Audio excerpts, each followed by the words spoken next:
So we're probably going to witness the biggest war we've seen so far in this campaign, because France and the Netherlands might not have the biggest militaries in the world, they don't have the biggest countries in the world, but I think ultimately, depending on how this war turns out, it could dictate the winner.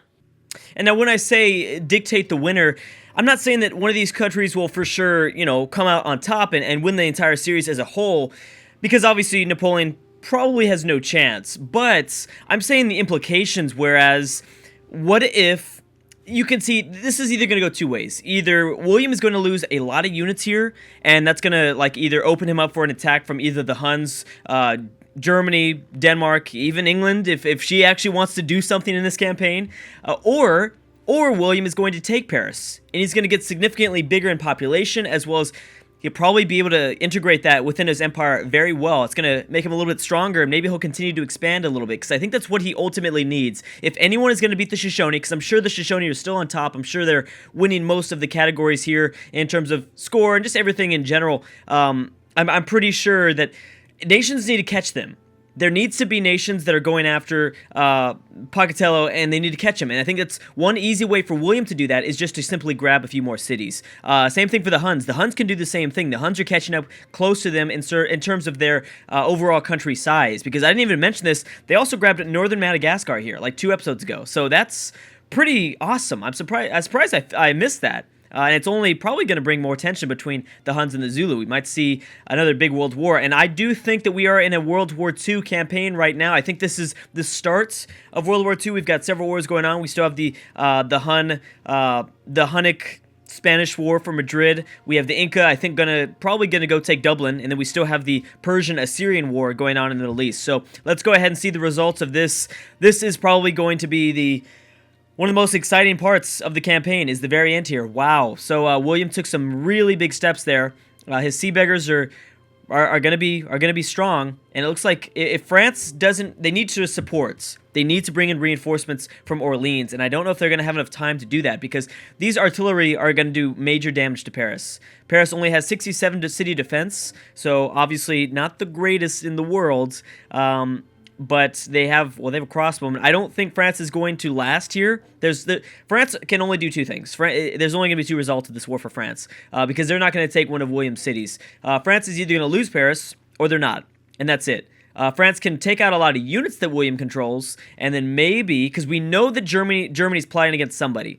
We know that Germany was talking about a sneak attack against somebody. I don't know if that was for William or not. I know that Germany's plotting against William. We don't know if that sneak attack was meant, that spy that we had for Bismarck, it was meant for William. So we're about to find out right now. And the longer Germany waits, the smarter he is. As an AI that's extremely smart, I think you're going up, especially with Germany here. I mean, I specifically think that Germany is one of the best running AIs. As we've seen in just about every single AI battle, Germany always does well. It's crazy. It's such a consistent AI. I've never seen an AI as strong as Germany. So everyone that picks Germany is smart, because this is the third game in a row. I don't think we've seen these three games like this where we've seen a dominant power like this constantly be in the ranks of a victory. Constantly be, I guess, in the race for some sort of victory or something like that. And that's been Bismarck throughout all these AI-only campaigns. So yeah, I mean, this is not a good civ to be bordering right now, William. So Madrid is down to yellow. They've got artillery all ready to go. You've got your great war infantry. If you can hold on to those, you'll be fine. But I don't know if you will. If you hold on to those, then they'll probably take Madrid. It's going to be close, actually. It's going to be very, very close for the Huns. If they want to take over the Spanish capital, I don't know. And you know what? The faster that the Huns drop Madrid, the faster they'll be able to set their sights on someone like William. Then you have to worry a lot for the Netherlands' sake. Okay, so they're moving in. Let's see if France decides to destroy anything here. You also have a Gatling gun moving in too. So Paris might get taken here. But even if William takes Paris, if he still loses a lot of units in the process, oh, that's so bad. That is so bad. The Inca are getting closer and closer to their target of Dublin. Going to probably plunder a few of those trade routes. Got some archaeologists. I don't know if that can help them. Huns, maybe they're not going for... I thought they were going for Dublin, but maybe not. Maybe I'm smoking crack. I don't know. I should really reel back, because I know how often I've been smoking crack. Oh, Denmark has got a settler. Where are you going, buddy? Where are you going? I know how often that crack smoking has messed up this campaign. You guys would be surprised. They also have reinforcements from Great War Infantry. What are the Inca doing? They want something. They want something for themselves. They could even take over Orleans, technically. With these battleships, they would be able to do major damage to Orleans. Maybe it's for Sweden. The Celts in Japan. All right. All right, interesting. Let's check out the war here for Persia and Assyria. Seems to have stagnated, but you know what? Assyria's lost a lot of troops. Persia still holds a lot of troops. Oh, you know what? They got so lucky. Look at this. They got so lucky. That's a smart move by the AI. They backed up. They're completely surrounding the capital so no one can just go in there and melee attack. Oh my goodness. Yeah, you were so lucky. There's Great War Infantry up north, but they're not going to get it down in time to walk into the capital. Oh my gosh. Great defensive move there by Darius. That was pretty impressive, to be honest. That's impressive for him, too, because I know that he was kind of pushing forward in a siege of this Assyrian city here, and they left their capital completely defenseless. They backed up, they surrounded it to the point where now no one can take it, unless, of course, Babylon attacks them from the west, but that might be unlikely. Oh, they might just keep that city's defense down, though. I think the Air Force is doing major damage to the Persian capital, and they have Great War Infantry. The thing is, I think India is going to join in on somebody's side here. They might go to war against Persia. They might go to war against Assyria. That's kind of the overall toppling factor, I guess. That's going to be the big difference maker, I guess you could say. We have Askia and Byzantium piecing out, as well as the Celts and Japan. Yep, they started their war. Doesn't really mean much. How are we doing here? All right, so now we have Brazil declaring war on France. So maybe the Inca. That's who the Inca are going after. But I did see. William definitely lost one unit there. They're probably going to lose another one, because this guy's down in, like, I don't know, 5 health total. What are you doing, Inca? What are you doing? I'm watching you, buddy. Totally watching you. How are the Huns doing? The Huns got both of their melee units destroyed. Dang. So this is good for William. This is good for William, slightly. I mean, he's again, because the Huns are so preoccupied with getting Madrid, they're not even focusing on William. He's too strong. He's too strong for something like that. You still got to worry about Germany, though. But I don't know. Germany doesn't have their units focused in on the western border, their western front. They're not worried about that right now. And I think it's because William hasn't lost enough troops yet. Oh, and there goes the final Polynesian city in Asia. That's the final Polynesian city in Asia. We have Honolulu. Honolulu is the only city remaining. Indonesia joining in against France. Yep, so now the big coalition's going to start up against France. I don't know if... I know that Sweden and France just pieced out. Where's that Danish settler? Here he is. He's not moved yet. And we have finally the Shoshone in Brazil piecing out. It's about time. That was a long war. Oh, the Sea Beggar's down in health too. Certainly William should be able to take Paris, though. He should be able to walk in, you would think, as long as he stays back, get some Gatling guns in on that. Get in on this, I guess. Get in on the siege of Paris. But I don't know. Inca, what are the Inca doing? I don't know what they're doing. They haven't moved forward at all. I thought they were going after the Celts, but maybe that's not. Maybe not yet. Okay, China's built up their own wonder. Any other wars going on? No, nothing from the Zulu either. I feel like if anything, the Zulu would declare war. They want Madagascar. I'm surprised that the Zulu didn't get Madagascar. Surprised they let that go. Okay. Ooh, so we have world ideology of autocracy. That would be big. That would leave a lot of nations kind of defenseless in the World Congress for sure. As well as, I'm pretty sure that really messes up their population, as well as, like, what is that? Civil resistance and dissidents, and that makes their people really unhappy, I think. So anyways, let's do this here, and nothing else. We've seen all the other things. A few coalitions forming, nothing much. Oh my gosh, Persia. I just talked about how I was happy with your defense of your capital. Well, actually, maybe you realize that there's nobody here to take over this city from Persia. There's no melee unit around. Do you have nothing but great war bombers? Yes, you do. No wonder you're just destroying the capital. I think if anything, India would join in against Assyria, join in with Persia, and go after these Assyrian cities. Of course, if they wait too long, then they're going to be completely surrounded. They won't get that opportunity. They'd have to declare war on Persia. They somewhat retreated here. Gatling gun. But if they don't start moving down, I don't know. I mean, Assyria's, they're the final turn. They're the final AI to process their turns. So who knows exactly what they're thinking here. I saw some Mongolian Air Force units, or some aircraft units, moving around. How are the Inca doing? I know the Incas are doing relatively really well. They hold a pretty weak army, though. I think it's because most of the troops are out here in this random task force in the Atlantic Ocean, or I guess the North Sea now. Atomic era. Ooh, well, we see finally some uranium. So you've got the submarine over here as well. You've got how many artillery can fire upon Paris? Right now, only 2. You can maneuver this one for 3. Yeah, this might give William a lot of strength. Or somebody could... Ooh, interesting. Now, that is strange. The Iroquois declared war on the Huns. Why would you do that sort of thing, Iroquois? That's ballsy there. That is really, really ballsy. You have, like, no navy. That would have been a smart idea, I think. Also, Assyria. Assyria declared war on Attila. But you're fighting a huge front in the south. Why would you do that? Are the Huns losing a lot of troops? Oh my gosh. Well, did you peace out with anybody?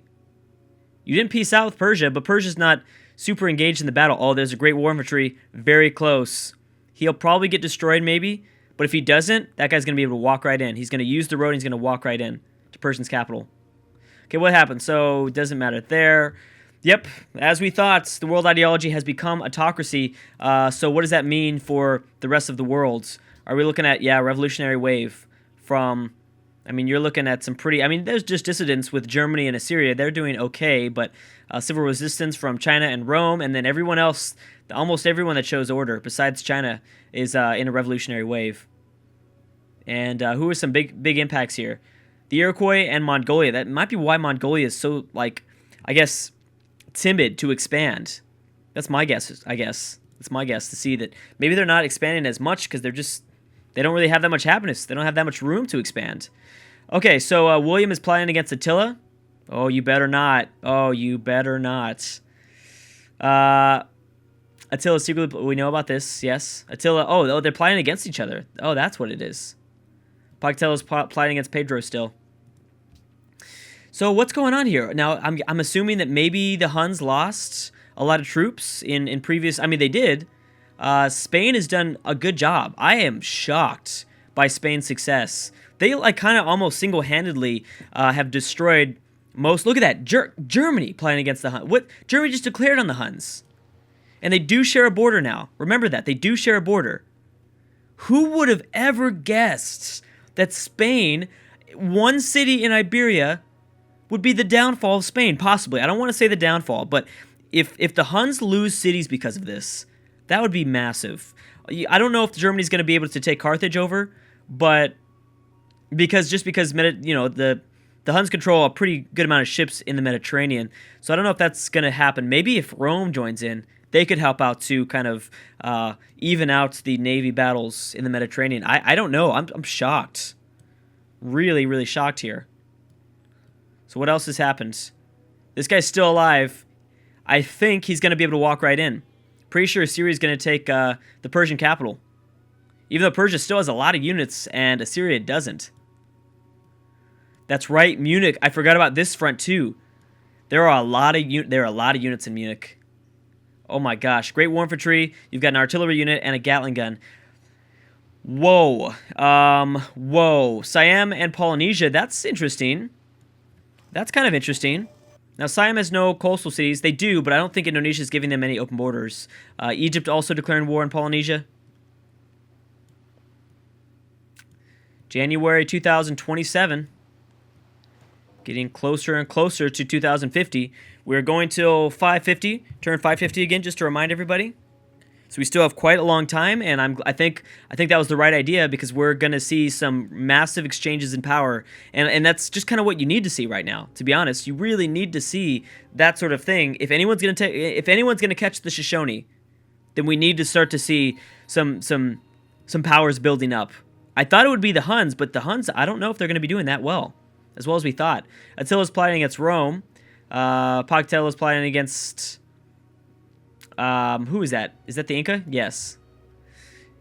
And then we have Pocatello constructing the Manhattan Project. Okay, so he's going to finish the first Manhattan Project, and he has uranium. Morocco has adopted order. What the heck is wrong with you, Morocco? Why did you do that? That's so strange. Definitely World War II. Definitely World War II in this world. And I'm wondering if we're even going to see a World War III with atomic weapons, with nuclear power. I don't know, how ironic would that be? Because right now we're just now adjusting to that time. We're just now seeing the whole, like probably by the end, while World War II is wrapping up, we might see one or two nations get that Manhattan Project up. Remember, just because they build the Manhattan Project doesn't mean they have a nuclear bomb. It's possible, but it's unlikely because they still have to build it. So you have to think when the Manhattan Project gets built, maybe another 10 to 15 turns afterwards, we might see someone with the nuke. But no doubt, this is World War II in this world. We still have Persia and Assyria, and it looks like actually Persia didn't lose their capital. I'm not sure how. They must have barely squeezed in to destroy a unit here. Or maybe that guy only moved one tile or something, and then next turn later the Persian capital just bombarded it. Too bad Babylon's so behind in technology. They would be able to do some pretty good damage against... even if they sent in their crossbowmen, that would still help a lot. Oh, Assyria, you're in a mess, man. You are in a mess. Oh my gosh. Is this going to be the end of Assyria? I think we might see that. You're being attacked from the south and the north. I'm waiting for Gandhi to declare war on you. Sure, that's about to happen soon. This is weird. Now, where are the troops from Munich attacking? I don't know. It might be a little bit premature. I do notice that Attila certainly has a lot of units still stationed in mainland Hun territory. They sure do. They've got all these great war bombers. That's one thing that Assyria did right. I think all those great war bombers were amazing for their offensive attacks, but they don't have any units to go in there and move and go for something. Pocatello's embarked on a sneak attack for somebody. And what else do we have? Pocatello is secretly plotting against Darius. So he's clearly losing some units. How's Carthage holding up? Oh, Antium might fall here. This is a weird coalition that formed up because now I'm starting to rethink here. Maybe the Huns are actually going to gang a whole lot more powerful. Gang a whole lot of power here. You're talking about 3 melee attacks on Antium, at least. Then you have a privateer back this way.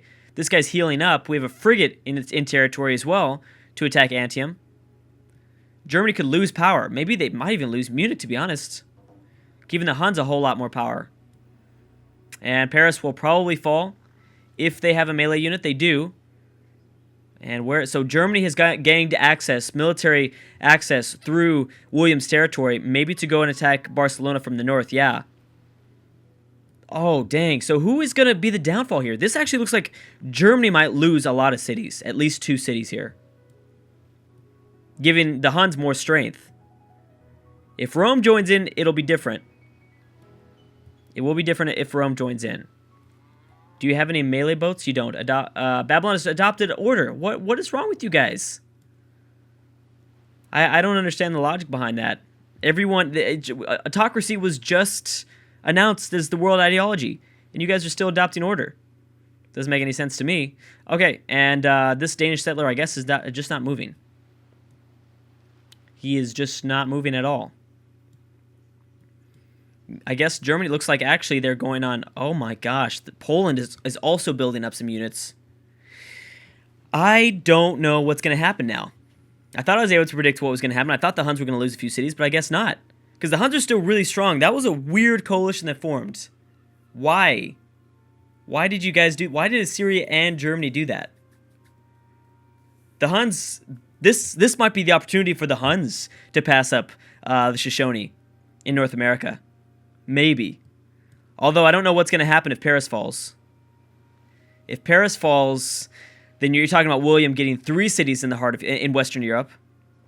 And more than likely, I mean, this is going to be a big populated city, at least 10 pop. Rotterdam only has 13. Anyways, guys, I'm going to have to stop right there, though. Thank you so much for watching, and I will see you guys next time.